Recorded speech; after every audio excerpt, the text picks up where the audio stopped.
wani janibi da ban faɗa ba amma mai wana faɗa wani lokaci na cewa akwai wadda mutane da muke musu hukuncin udai cewa ba mu gansu ba ne kowa ruwa amma tun da ba mu da tabbacin wane ne takamaimai ba mu gan shi ba wata rana za mu gan shi saboda haka za mu ɗauka ne wanda mu gan shi ba sai mu ce mashi ya yi shahada in kuma Allah ta'ala ya kaddara wata rana za a gan shi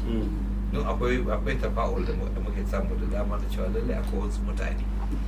da ainihin ba san inda suke ba amma kuma suna da rai sun yi bayan mutane a zarman sun rike su to kuma ba wata sila da ake samu da su ba a jin wani ɗoriyar su samu saboda haka wani Allah wata rana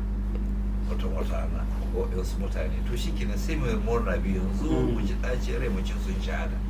mu kuma musu addu'a matsayin shahidi in kuma sun dawo shi kenan shahidi ya dawo kenan ba sai kuma ya ci gaba da wata na ya yi shahada na ga cikin ina kallon wasu masu murnan fitowar har wani wasu cikin suna wani su lauka ya mutu ya dawo ya mutu ya kenan wato kenan kuma masu yin kurin kisa to gashi kuma Allah bai yarda ba to shi kenan dai amma dai duk dai za mu yi fatan cewa dai kawai shi kenan mun sallama mu Allah sai da yi muna fata Allah ta'ala ka bai shahidan mu rayar da su da tare da wanda ke rayayyu a baban azartawa ya kuma dawo da su don taimaka ma imam al-mahdi muna roƙon Allah ta'ala ya ba mu sabati